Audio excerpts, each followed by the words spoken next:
There are many images that describe this city that you and I call home, at least for now. The strong red brick out of which almost every house and office is built. The great rivers of the Missouri and the Mississippi that define our boundaries. The Arch, the Cardinals, the Cathedral Basilica, one of the finest in all the world, just a couple miles down the road. And a statue on a hill, just a couple blocks from here, that you will likely walk and jog past hundreds of times over your time here. It was the symbol of the city before the arch was built 50 years ago. It stands in front of the art museum that bears his name. It presides over the city that bears his name. A city founded by a 13-year-old boy 250 years ago now. I'm referring to that magnificent statue of the king we call St. Louis. And as the city that bears his name celebrates his big birthday, its big birthday rather, of 250 years, he celebrates 800 years since his birth, 800 years ago tomorrow.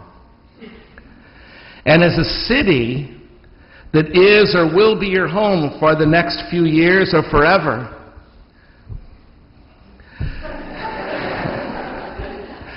we should ask, what can Louis IX of France teach us? What does he mean to a city that bears his name? What can he say to me and to what I let matter in my life? For Louis, it comes down to three fundamental precepts that he used to govern the entire nation of France and his own life. It comes down to love God, to do justice, and to serve the poor. Those three fundamental precepts guided all the choices Louis tried ever to make in his life, for his people or in his own moral choices. That what mattered the most is to love God, to do justice, and to serve the poor. Regarding his love for God, Louis took his faith seriously, very seriously. He understood the gospel you just heard proclaimed here this morning, that to love our God means to also love our neighbor. That as a matter of fact, in the very act of loving a neighbor, we are loving God, whether we know it or not. He would say often that he never forgot what his mother said to him when he was just a little boy. When she said to Louis, her son, "I love you as much as any mother could love a child. Yet I would rather see you dead at my feet than guilty of mortal sin." Whew. Not many parents say that to their kids. "I love you as much as any mother could love a child, but yet I'd rather see you dead at my feet than you should ever sever your relationship with your God by your choices." He spent long hours in the practice of his faith, long hours praying, and most of the people of France didn't even know it. But it's what sprung from that faith, it's what that faith led to in his life that mattered to him more than anything, that faith that led Louis to become a crusader. There's crusader with a capital C and crusader with a small c. Crusader with a capital C was his choice to lead and ultimately die during the Crusades to win back the Holy Land. He felt called and called mightily, even though many, many people said, you can do better here, don't go. He felt called, ultimately, to protect the Christians there who were being persecuted in Jerusalem. It's an issue we face today in the Middle East, isn't it? As a matter of fact, it's an issue we face all over the world right now. Never in history have Christians been persecuted for their faith like they are right now. Never in history, even in the first century after Jesus. None of the world's religions come close to the persecution of Christians right now on this planet. None of them. And America is no exception. Maybe not so much with bullets this time, but with shame and disregard. America is no exception, and many students over their years at the university will feel persecuted for what they believe in. That's the truth. In the classrooms, by their teachers, on panels that advocate this or that and won't let them have a voice. And so protecting the faith of those who are seeking Christ in their life, who are finding Christ along the way of their lives, is something the CSC, the Catholic Student Center here at Washington University, really does try to do for them. We will advocate for them should anyone deny them their rights to the faith that they claim to be their own. We will advocate for them. We have, and we will. And we will challenge them. We will challenge them that if they do the same to any other of any faith or none, that is not acceptable to those who follow this same Jesus they profess. It is what Lewis would have us do. It's what a crusader with a capital C would have us do. We in the church have come a long way since the Middle Ages. Lewis went to Jerusalem to win the land for Christ. That's nothing we would ever do anymore, because now the church understands that Jesus' stance is absolute nonviolence. It's become clear, and it's become actually one of our understandings of faith that is a non-negotiable now to all who follow Jesus. We've come a long way since the Middle Ages. But there's also crusader with a small c. A crusader is also a tireless reformer, a reformer of society and of persons. Thus his call to justice, to love God and to do justice. Lewis was one of the great reformers of his society and of his culture. He worked for and demanded justice for each and every person in his nation. This French king loved justice. The French still picture him delivering judgments, not just in the courts, but under a big giant oak tree, so that the poor could find him and find justice. And one more thing about Lewis that affects us right here, right now. He gave us the notion that people are innocent unless proven guilty. It's why his image is in the Supreme Court and in the halls of Congress here in this country. It was Francis who established the law that a human being is innocent until proven guilty. It's a notion that it seems we have a long way to go here, or anyone still, to live.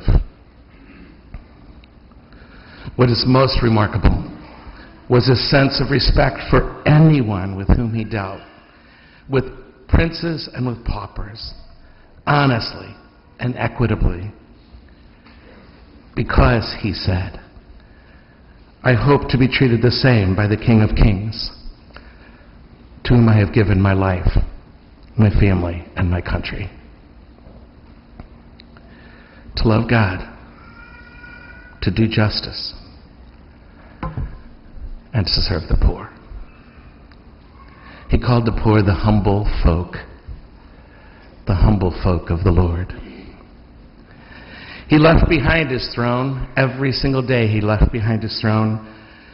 He left behind his comfort and his titles and his ego to serve the poor himself by feeding literally hundreds a day. He would be utterly available to the poor and the marginalized of his day, and every meal with his 13 children, every meal he would invite 13 of the poor to his table so his kids would know them. I can't imagine the impact that had on him.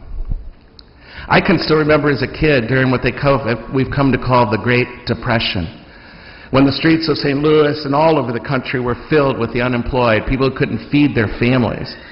And I grew up hearing stories from my parents about how their parents would have knocks on the door all day long, but especially at dinner time, with people looking for food for their kids. Many of you, heard the same stories. And my grandparents, on both sides, who had not much themselves, would offer them soup or anything else they were eating that night, and even give them some to take home to their spouses and kids. It was a huge impression on my parents. But I'm telling you, this is the stuff that saints are made of. You know, Voltaire was no lover of the church. He hated the church. But he put the reform of all of Europe in the hands of this king and reformer and saints, saying essentially, if anybody can, Lewis can. This is the stuff this city can be made of, and this is the stuff you and I can be made of now. St. Louis is in desperate need of justice and peace, of people who treat each other without exception, fairly, with fairness. Life may not be fair, but dang it, we can be fair. We can be fair to the people we see day in and day out. We can be fair to the people we work with and the people in our neighborhoods and to the people who are asking for our help. We can be fair. We need a city worthy of our namesake. Also, by not rushing to judgment so quickly and deciding the guilt of a cop or a teenager based on information we get on the news. Everywhere I go the last 2 weeks, everywhere I go, it's all I hear. This person in front of me's verdict on who is guilty here and who is innocent. And they have all these great reasons why this person's innocent, this person's guilty. This is the very principle Lewis tried to fight in his day. And it's a principle that runs our country, but we don't do it. Every one of us has passed judgment on who's guilty here and who's innocent. That's not fair. That's not fair.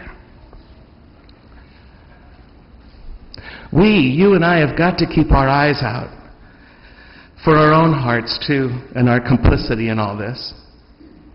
Any little bit of racism, any little bit of classism, any little bit of copism, and fess up to our unfinished business in this city and in this nation and in ourselves. The violence may have stopped. The riots may have passed. The protesters may disappear from the streets of Ferguson. But our work is never done. The work of a saint is never done. We are not done.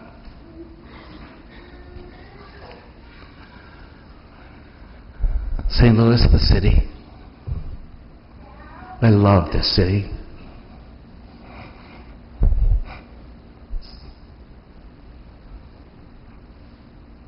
It's made of awesome red brick. And if you were paying attention when you were 4 years old, you know that that makes us the little pig who wins.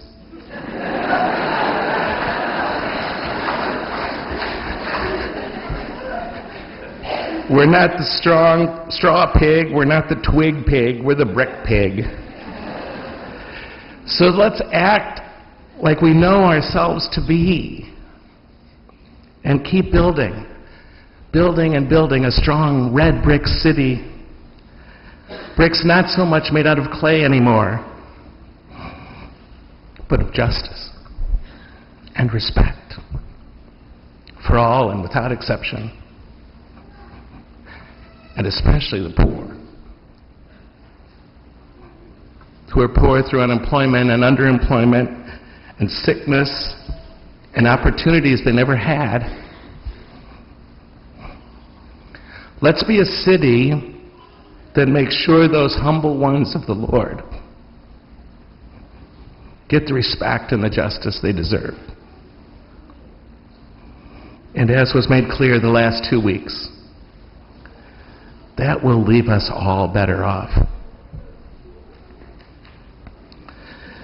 So I say happy birthday, St. Louis. The city, here's to 250 years young. And happy birthday, St. Louis, king and reformer and saint, 800 years old and still knocking it out of the park.